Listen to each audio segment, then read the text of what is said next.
Love marriage वाली बहू। सुबह का वक्त था और सरला जी काफी उदास चेहरा लिए हुए पार्क में बैठी हुई थी। तभी उनकी सहेली सुमन वहां पर आती है। क्या हुआ सरला जी, आज मॉर्निंग वॉक करने का इरादा नहीं है क्या? इस तरह चुपचाप क्यों बैठी हैं? आई तो थी ये सोचकर कि पार्क में जाकर थोड़ी देर पहले टहल लूंगी, लेकिन क्या करूं, मन ही नहीं कर रहा। अरे सब ठीक है, तो इतनी परेशान क्यों नजर आ रही हैं? नहीं नहीं, ऐसी तो कोई बात नहीं है, सब ठीक है। अरे भाई, अब तो आपको खुश नजर आना चाहिए। अभी कुछ महीने पहले तो बेटे की शादी हुई है, घर में नई बहू आई है, आपके चेहरे पर तो रौनक नजर आनी चाहिए। अरे छोड़ो भी, आजकल की बहुओं के बारे में क्या बताऊं आपको।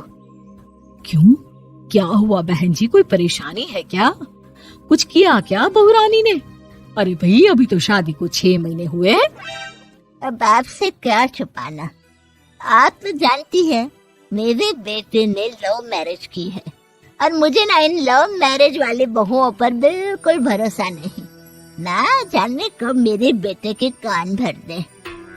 अरे लेकिन सरला जी, आपके बहू बेटा तो आपके साथ ही रहते हैं, फिर आपको इस बात का डर क्यों है? पता नहीं क्यों बहन जी, अभी तो मुझे अपनी बेटी दीपाली की भी शादी करनी है।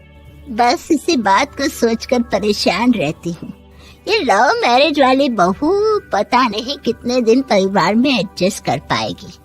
कल को अगर बेटे को लेकर दूसरी जगह चले गई तो क्या होगा? अरे हाँ, याद आया, दीपाली तो दिल्ली में नौकरी करती है ना? हाँ हाँ, बहुत अच्छी नौकरी लगी है उसकी। और आप किसी से कहना मत, अपने ऑफिस में साथ में काम करने वाला कोई लड़का उसे बहुत पसंद है, बता रही थी मुझे। लेकिन अभी तो आप कह रही थी कि आपको लव मैरिज और इन सब में भरोसा नहीं है। अरे तो क्या हुआ, जहाँ बेटी खुश रहे वहीं मैं खुश हूँ। और वैसे भी बेटी को तो दूसरे घर जाना है, वो लोग जाने और उनकी बहू जाने, मुझे तो बस अपनी बेटी का ब्याह करना है।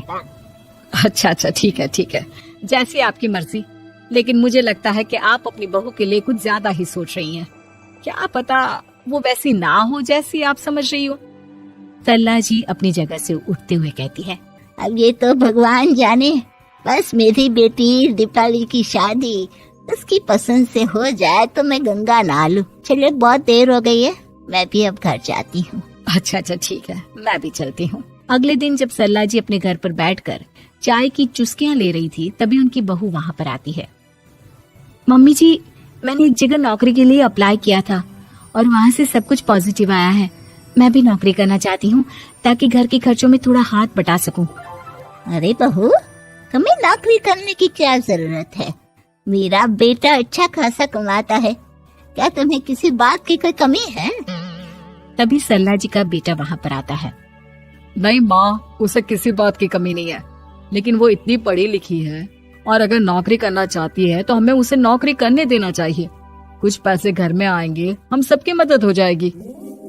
तुम तो ऐसे कह रहे हो बेटा जैसे ये घर तुम्हारी पत्नी की कमाई पर ही चलता है। अरे नहीं नहीं मम्मी जी, इनके कहने का ये मतलब नहीं है, बस मेरी ही नौकरी करने की इच्छा थी, इसलिए आपकी परमिशन चाहते हैं।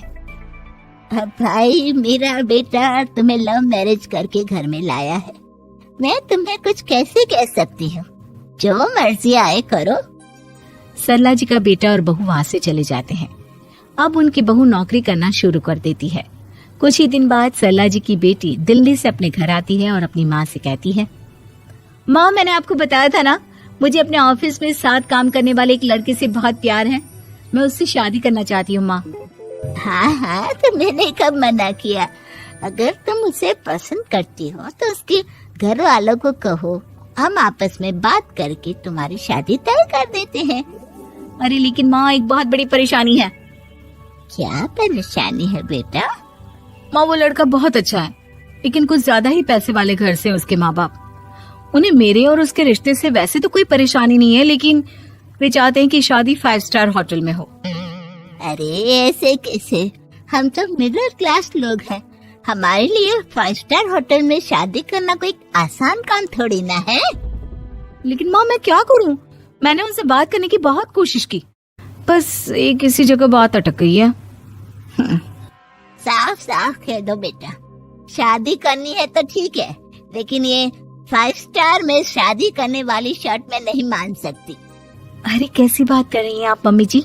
अगर दीपाली को कोई लड़का पसंद है तो हम उनकी शादी के लिए पूरी कोशिश करेंगे, और अगर बात पैसों की है तो कोई परेशानी नहीं है। हाँ हाँ, तुम्हें तो बस बहुत आसान लगता है सब। जिस तरह तुमने मेरे बेटे से इतनी आसानी से शादी कर ली, सारे काम उतने आसानी से नहीं होते। समझ में आया? हर काम करने में पैसे लगते हैं। लेकिन माँ, मैं उस लड़की को बहुत पसंद करती हूँ। सही बात है बेटा, लेकिन तुम उस लड़के से साफ साफ कह दो, अगर उसे तुमसे शादी करनी है तो अपने घर वालों को मनाए। अगर नहीं मना सकता तो तुम दोनों अपनी गृहस्थी अलग से कहीं सेट कर लो। कोई जरूरत नहीं है अपने माँ बाप के साथ रहने की। मम्मी जी, ये आप क्या कह रही हैं? मैं भी तो आपकी बेटी के साथ लव मैरिज करके आई हूँ। अगर मैंने भी ऐसा ही किया होता तो? लो, अब तो मुझे उल्टा जवाब देने लगी। देखो बहू, मैं तुम्हारी सास हूँ, मुझसे ठीक से बात करो। लेकिन माँ, भाभी ठीक तो कह रही हैं। हाँ, अगर बात शादी के खर्च की है तो मैं उस लड़के से कुछ कह सकती हूँ, लेकिन उससे अपने घर वालों से अलग होने के लिए कहना, ये सही होगा क्या? आप तो समझिए माँ।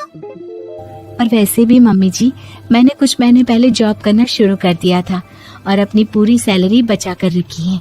आप चिंता मत कीजिए, मैं दीपाली की शादी में कोई कमी नहीं होने दूंगी। तुम अपनी सारी तनख्वाह मुझे मेरी बेटी की शादी का खर्च करने के लिए दे दोगी? हाँ माँ, मैंने भाभी को पहले ही सब कुछ बता दिया था और वो इस बारे में सब कुछ जानती थी, इसीलिए उन्होंने पहले ही नौकरी करनी शुरू कर दी ताकि मेरी शादी धूमधाम से हो सके।